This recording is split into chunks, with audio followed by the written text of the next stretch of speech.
اعوذ باللہ من الشیطان الرجیم، بسم اللہ الرحمن الرحیم۔ ہمارا آج کا موضوع ہے اسلام۔ اسلام کے معنی اطاعت کے ہیں۔ مذہب اسلام کا نام اسلام اس لیے رکھا گیا ہے کہ اس کی بنیاد خدا کی اطاعت پر ہے۔ اسلام والا وہ ہے، یعنی مسلمان وہ ہے۔ یہاں انہوں نے لفظ مسلمان چھوڑ کر اسلام والا بولا ہے تاکہ ہم اس پر توجہ دیں۔ عموماً جو لفظ ہم زیادہ بولتے اور سنتے رہتے ہیں اور ہمارے کان ان سے اتنے عادی ہو جاتے ہیں کہ جب وہ لفظ کوئی کہے بھی تو ہمارے دل پر اس کا کوئی اثر نہیں ہوتا۔ تو یہ ایک رائٹر کی خوبی ہے کہ وہ ایسے الفاظ کا استعمال کر رہا ہے جو ایک ریڈر کی سوچ کو ابھارتا ہے۔ تو اسلام والا یعنی مسلمان وہ ہے جو اپنی سوچ کو خدا کے تابع کر لے۔ اسلام والا وہ ہے جو اپنی سوچ کو خدا کے تابع کر لے، جو اپنے معاملات کو خدا کی تابعداری میں چلانے لگے۔ تو گویا اسلام کا آغاز سوچ سے ہوتا ہے، شعور اور عقل استعمال کرنے سے ہوتا ہے۔ تو جو انسان اپنی سوچ کو اللہ کے تابع کر دے اور اپنے معاملات کو خدا کی تابعداری میں چلانے لگے، وہی دراصل مسلمان ہے۔ یعنی مسلمان محض کوئی ایک ٹائٹل نہیں ہے یا کوئی ایک نام نہیں ہے جو کسی کو دے دیا جاتا ہے، بلکہ وہ سراسر کچھ کر کے دکھانے کا نام ہے، اور اس کرنے میں سب سے پہلے اپنی سوچ کو خدا کے تابع کرنا ہے۔ اسلام پوری کائنات کا دین ہے، یعنی پوری یونیورس کا، کیونکہ ساری کائنات اور اس کے تمام اجزاء سے مراد جو بھی چیزیں ہیں اس میں، جیسے سورج، چاند، ستارے وغیرہ، اور اس کے تمام اجزاء خدا کے مقرر کیے ہوئے قانون کی ماتحتی میں چل رہے ہیں۔ یعنی اللہ تعالیٰ نے جس چیز کو جس کام کے لیے بنایا وہ وہی کام کر رہی، اور وہ دوسرے کے کام میں مداخلت نہیں کر رہی۔ مثلا سورج جب سے پیدا ہوا ہے، جب سے بنا ہے، اللہ نے اس کے ذمے جو بھی کام لگائے ہیں وہ ان کو بہترین طریقے پر کر رہا ہے، خواہ حرارت پہنچانا یا روشنی دینا یا اس کے علاوہ اور بھی جو ہمارے علم میں نہیں۔ اگرچہ وہ دیکھنے میں بڑا ہے اور طاقتور ہے، لیکن قرآن مجید میں آتا ہے کہ لَلشَّمْسُ يَنبَغِي لَهَا أَن تُدْرِكَ الْقَمَرَ وَلَلَّيْلُ سَابِقُ النَّهَارِ۔ سورۃ یاسین کی آیت آپ نے کئی دفعہ پڑھی سنی ہوگی۔ اس کا مطلب یہ ہے کہ لَلشَّمْسُ نہیں ہے سورج کے لیے، يَنبَغِي روا یعنی جائز نہیں ہے، سورج کو ایسا کرنا نہیں چاہیے، أَن تُدْرِكَ الْقَمَرَ کہ وہ چاند کو پالے، چاند کو جا پکڑے۔ وہ ایسا نہیں کرتا، وہ اپنے ہی دائرے میں کام کر رہا ہے اور اپنے ہی کام سے اس کو دلچسپی، اسی لیے وہ 100% کام کر رہا ہے۔ اور اس میں ہمارے لیے ایک بہت بڑا سبق بھی ہے، اور وہ کیا کہ اس زندگی میں ہم اسی طور پر اپنے آپ کو، یعنی اسی طور پر ہم بہتر کام کر سکتے ہیں جب ہم اپنے اپنے دائرہ کار میں رہ کر اپنے کام پر توجہ کریں۔ بہت سے لوگوں کی یہ عادت ہوتی ہے کہ وہ اپنے کام میں کوتاہی کرتے ہیں، اپنی ذمہ داریوں کو پورا نہیں کرتے، اپنے کام سے انہیں دلچسپی نہیں ہوتی، لیکن وہ دوسرے کے ہر کام میں مداخلت کرتے ہیں۔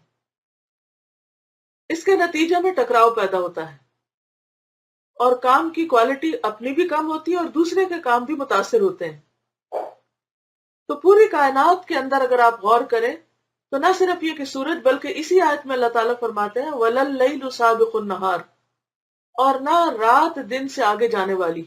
رات بھی اپنے وقت پر آتی، اپنا کام کرتی اور چلی جاتی، پھر صبح ہوتی، دن آتا ہے اور پھر اس کے بعد دن چلا جاتا ہے۔ ہر ایک اپنی اپنی باری پہ آ رہا ہے، اور یہ سب کچھ کیوں ہو رہا ہے؟ کیونکہ اللہ رب العزت نے ان کے لیے یہی قاعدہ اور طریقہ مقرر کیا ہے۔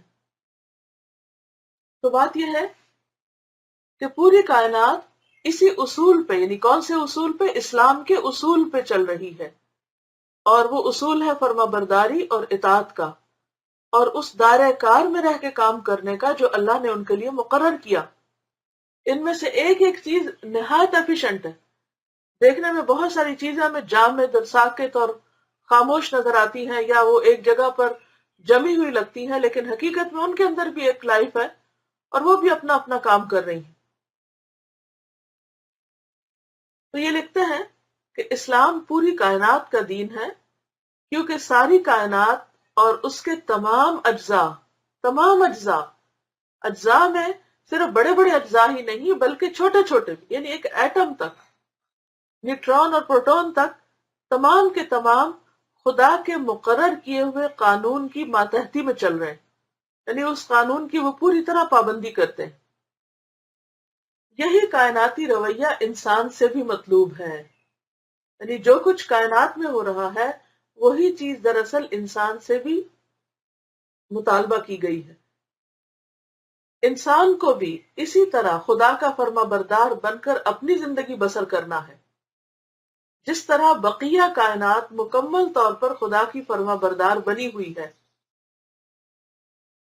جیسے باقی ہر چیز وہی کام کر رہی ہے جو اللہ نے اس کے لیے مقرر کیا ہے، اسی طرح انسان کو بھی وہی کرنا ہے جو اللہ نے اس سے چاہا ہے، پسند کیا ہے. فرق صرف یہ ہے، یعنی دونوں میں، باقی کائنات اور انسان میں، کہ کائنات مجبورانہ طور پر خدا کی پابندی کر رہی ہے، یعنی اس کے پاس اپنی کوئی مرضی نہیں، کوئی آزادی نہیں، چوائس نہیں. اور انسان سے یہ مطلوب ہے کہ وہ آزادانہ طور پر اپنے آپ کو خدا کے حکموں کا پابند بنا لے. یعنی انسان کو آزادی دی گئی، انٹلیکٹ دیا گیا، ریزننگ کی پاور دی گئی، عقل استعمال کرنے کی صلاحیت دی گئی، ذہنی اور فکری آزادی دی گئی. لہذا انسان سے یہ مطالبہ ہے کہ وہ اس آزادی کے باوجود اپنے آپ کو خدا کے حکموں کا پابند بنائے، اور جیسے اللہ تعالیٰ اس سے چاہے وہ ویسے ہی کرتا چلا جائے. اور یہی دراصل اسلام ہے. آدمی جب اسلام کو اختیار کرتا ہے تو سب سے پہلے اس کی سوچ اسلام کے تحت آتی ہے، یعنی ذہنی طور پر وہ سرنڈر کرتا ہے، سرکشی ختم کرتا ہے، اطاعت کرتا ہے. اس کے بعد اس کی خواہش یعنی ڈیزائرز، اس کی آرزویں اور تمنائیں، اس کے جذبات یعنی ایموشنز، اس کی دلچسپیاں یعنی اس کی ایکٹیویٹیز، اس کے تعلقات یعنی ریلیشن شپس، اس کی محبت اور نفرت یعنی لو اینڈ ہیٹ، سب خدا کی اطاعت کے رنگ میں رنگ جاتے ہیں. یعنی ان میں سے ہر چیز پر وہ اللہ کی مرضی کے تابع ہو جاتے ہیں. وہ یہ نہیں کہتا کیونکہ میرا یہ دل چاہتا ہے لہذا مجھے تو یہ کرنا ہے، چاہے اللہ تعالیٰ مجھ سے چاہتا ہے یا نہیں چاہتا. وہ اپنی خواہشات کی تکمیل میں حرام راستے نہیں اختیار کرتا. اس کے جذبات تو جذبات میں آ کر وہ ایسی باتیں نہیں کرتا جو اللہ کو ناراض کرنے والی ہوں، یعنی اس کی جذباتیت بھی دراصل اللہ کے حکم کے تابع ہوتی ہے. وہ وہیں پر اپنے جذبات کو روک لیتا ہے جہاں اللہ اس کو روکتا ہے.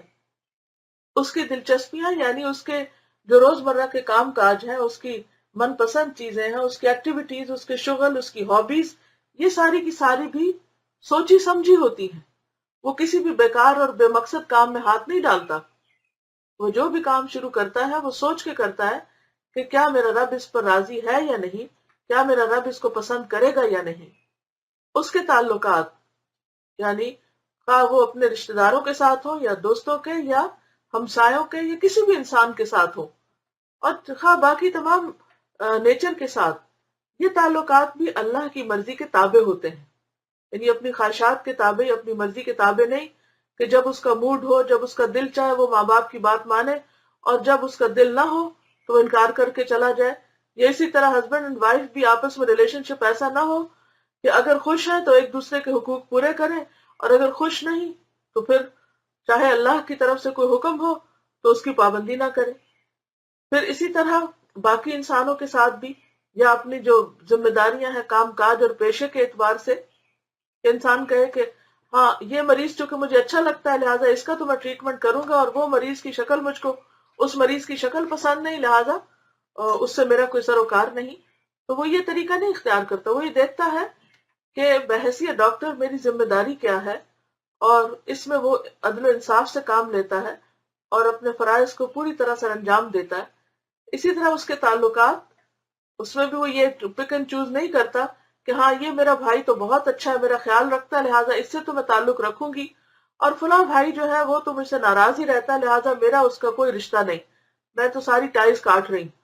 ایسا نہیں کر سکتا وہ اس سے بھی تعلق رکھتا ہے جو اس کے ساتھ اچھا سلوک کرتا ہے، اور اس سے بھی رکھتا ہے جو اس کے ساتھ برا سلوک کرتا ہے، کیونکہ والذین یصلون ما امر اللہ به ان یوصل، کہ وہ لوگ اس چیز کو جوڑ کے رکھتے ہیں جس کو اللہ نے جوڑنے کا حکم دیا ہے، یعنی وہ اللہ کے حکم کی تابع داری کرتے ہیں، نہ کہ لوگوں کے رویوں کے تابع خود کو کرتے ہیں۔ اس کی محبت اور نفرت وہ صرف اس کی خواہشات کے تابع نہیں ہوتی کہ میں فلاں سے محبت کروں گا کیونکہ وہ مجھے اچھا لگتا ہے، اور فلاں سے نفرت کروں گا کیونکہ وہ مجھے اچھا نہیں لگتا۔ نہیں، اسے ایمان والوں سے محبت ہوتی ہے کیونکہ وہ ان سے محبت اللہ کی خاطر کرتا ہے۔ اسی طرح جو لوگ خدا کے نافرمان ہیں یا ظلم و زیادتی کرنے والے ہیں تو ان کی ظلم و زیادتی سے نفرت ہوتی ہے کہ وہ لوگ دوسروں کو اذیت دینے والے ہیں۔ یہ ساری چیزیں جن سے ہمارا روز سابقہ پیش آتا ہے، یہ سب خدا کی اطاعت کے رنگ میں رنگ جاتے ہیں، تو ایسا شخص مسلمان ہوتا ہے۔ تو اس کے لیے پھر علم ضروری ہوتا ہے، ہمیں معلوم ہونا چاہیے کہ ہر معاملے میں اللہ تعالیٰ ہم سے کیا پسند کرتے ہیں، تبھی ہم مسلمان بن سکتے ہیں۔ پھر لکھتے ہیں کہ پھر آدمی کی روزمرہ کی زندگی خدا کی ماتحتی میں آنے لگتی ہے، یعنی وہ سبمٹ کر لیتا ہے اپنے آپ کو، اللہ کے تابع کر لیتا ہے۔ لوگوں کے ساتھ اس کا سلوک اور اس کا لین دین اسلام کے تقاضوں میں ڈھل جاتے ہیں، نہ کہ اپنی خواہشات کے تقاضوں میں۔ وہ اندر سے باہر تک ایک اطاعت شار انسان بن جاتا ہے، یعنی جس کا کام اور جس کی پرائرٹی نمبر 1 کیا ہے؟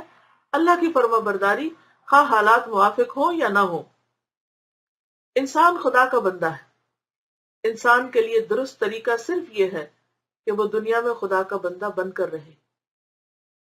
اسی بندگی والی روش کا دوسرا نام اسلام ہے، یعنی بندگی والی روش کا نام یا طریقے کا نام اسلام ہے۔ اسلامی زندگی خدا کی بندگی اور ماتحتی والی زندگی، یعنی آزاد زندگی نہیں ہے، سرکش زندگی نہیں ہے، خود مختار زندگی نہیں ہے، بلکہ اس کی ساری خود مختاری اور ساری چیزیں دراصل اللہ کے حکم کے تابع ہوتی ہیں۔